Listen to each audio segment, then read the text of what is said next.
An elderly black judge sat alone in a park, quiet reading, forgotten by time.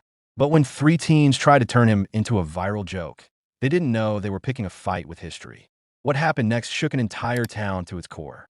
Dear viewer, what you are about to witness is not just a story. It is a powerful testament to the quiet power and pursuit of justice in places most people ignore. If this is your first time here, I warmly invite you to share where you are watching in the comments below. And if stories like this challenge you, or make you think, consider subscribing and clicking the bell icon. We share voices that deserve to be heard every day. Thank you for being here. Now, let's get into the story. The late afternoon sunlight filtered through the oak and maple canopies of Oakwood Commons, shifting in gentle patterns across the worn benches and winding paths. On one of those benches sat Mr. Langston Cole, a retired federal judge whose quiet presence blended into the soft suburban hush. His leather-bound memoir rested in his hands, his cane leaning beside him, making him look like a peaceful relic of a world no one bothered to notice anymore. But that stillness shattered when three teenagers approached, buzzing with reckless energy and the hunger to film something shocking. Marcus Thorne, tall and thin, held his phone like a weapon. Chloe Bell and Dean Riley followed with eager amusement. Their laughter cut through the calm. Thorne leaned forward, smirking. Look at this ancient history in action. But he thinks he's someone important. Chloe snickered, lifting her phone, while Dean recorded half-heartedly. Thorne stepped closer. Hey, Grandpa, how's it feel living off the government and reading all day? Cole slowly lifted his eyes, not frightened, but steady. His silence only provoked them. Chloe added, Tell us, old-timer, what's it like being born a century ago? Dean laughed, but shifted uneasily. Cole kept reading, his calm a quiet defiance that they didn't understand. Thorne grew irritated. Come on, give us something for the camera. Dance a little. When Cole refused to react, Thorne snapped. He shoved him. The old judge fell, his book skidding across the pavement. Chloe shrieked with gleeful shock while Dean's recording continued, shaky but persistent. Thorne leaned down, still filming. Smile for your fans. Cole reached for his cane, his hands trembling with age rather than fear. The teen's laughter echoed cruelly. Chloe kicked a soda akin toward him. Enjoy the ambience, Grandpa. Dean looked away, guilt prickling, but didn't stop the others. Cole finally inhaled deeply, placed the book on his lap, and locked eyes with Thorne. His voice, low but razor-sharp, cut through the air. Is this how you define entertainment? The teens froze. His calmness unnerved them more than anger ever could. Why are you mocking me? He asked, his tone laced with a quiet pain that forced them to confront what they were really doing. The park seemed to pause around them. Thorne slowly lowered his phone. Their confidence flickered. For a brief moment, it felt as though the judge had pulled them into a courtroom they never expected to step into. And that moment, suspended between cruelty and consequence, was only the beginning. The next morning, Langston Cole woke in his modest home with a sharp ache along his hip. The bruise on his ribs pulsed painfully, but the deeper bruise, humiliation, stung worse. Still, he dressed with his usual care, buttoning a crisp shirt as if preparing for a day in court. At the kitchen table, he sipped coffee slowly. His daughter, Elara, entered with worry etched across her face. She handed him a tablet showing the viral video, already spreading rapidly. Cole watched it again, studying it like evidence. Elara whispered, Dad, I can't even watch this. He placed a hand over hers. You must. We need to understand what we're up against. Her grief simmered with protectiveness. She knew her father's strength better than anyone. Soon headlines appeared. Elderly black man assaulted by teens in park. The world didn't know his name yet, but speculation grew. Journalists reached out quietly. Civil rights advocates too. Cole, however, refused to reveal his identity. Not yet. Strategy mattered. He spent the morning reviewing old case files, reminders of the years he spent defending justice. He knew exactly what this incident represented. Not just disrespect toward an older man, but a deeper reflection of moral decay, entitlement, and racial undertones people rarely examined honestly. Elara paced the living room, furious.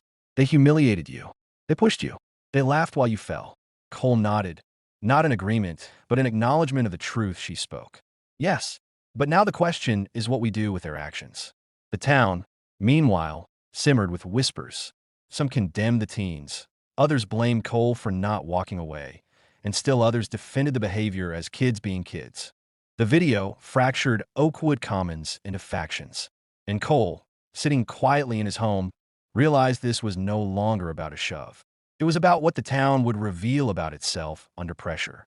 And so, the reckoning began. As news outlets began contacting anxious PR handlers, Cole remained composed, declining interviews at his daughter Alara's insistence. They needed clarity before the world shaped the story for them. Meanwhile, Marcus Thorne, Chloe Bell, and Dean Riley awoke in their homes to a cascade of horror. Their phones buzzed relentlessly with viral fury, comments accusing them of racism, cruelty, violence. At first they scoffed, calling adults dramatic, pretending the storm would pass. But the deeper they scrolled, the more they felt the ground shift beneath them. Marcus's parents confronted him over breakfast, tension sparking like electricity. "What did you do?" his father barked, slamming the cereal box down. Marcus muttered, "It was a joke." His mother's voice trembled. "You assaulted a man." Fear crept into Marcus's chest for the first time. Chloe cried alone in her bathroom, mascara bleeding down her cheeks. Her friends sent hollow comfort. People forget fast, but rumors about charges, lawsuits, school discipline, and hate crime allegations swirled around her. The humiliation felt suffocating. Dean woke before sunrise with dread coiling in his stomach. He had deleted the video, but it was too late. The internet had kept copies. His guilt gnawed at him. He wanted to confess everything but feared the consequences. Back at the Cole household, former Judge Victor Navarro visited quietly, offering strategic guidance. "You hold the narrative, Langston," he said. Cole shook his head. "This is bigger than me. It's about what we tolerate as a community." Alara countered gently. "If we don't speak now, others will twist it." Cole agreed. It was time. The community meeting that afternoon drew a tense crowd. Parents, teachers, pastors, park regulars, and the three teenagers' families. Alara stood before them, voice trembling but strong, describing the assault and playing the footage. Gasps filled the room. Some parents defended their children, insisting Cole provoked them, but most stared in stunned silence. Mrs. Jennings, a longtime park visitor, rose with tears in her eyes. 50 years I've watched folks like me treated less than human," she said. "This didn't come from nowhere." Her words broke through the noise like a bell ringing through fog. As the meeting ended, Cole stepped forward, leaning on his cane. He spoke softly but firmly.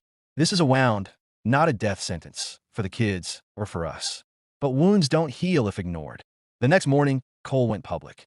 He revealed his identity as a retired federal judge and released a statement emphasizing accountability, dignity, and community healing. He forgave the teens, but announced civil actions against their parents and the school district for negligence, as well as a petition for restorative justice programs and anti-bias education across Oakwood. His measured response sparked national attention. Many praised his integrity. Others accused him of destroying young lives. But the truth was now undeniable. It forced the town to confront what they had ignored for too long. Legal consequences came swiftly. Marcus, identified as the physical aggressor, faced charges of misdemeanor assault and harassment. Chloe, who egged him on and kicked the can at Cole, was charged with disorderly conduct and conspiracy to harass. Dean, though the least aggressive, was charged with complicity and obstruction for deleting evidence. All three were suspended from school pending a disciplinary hearing.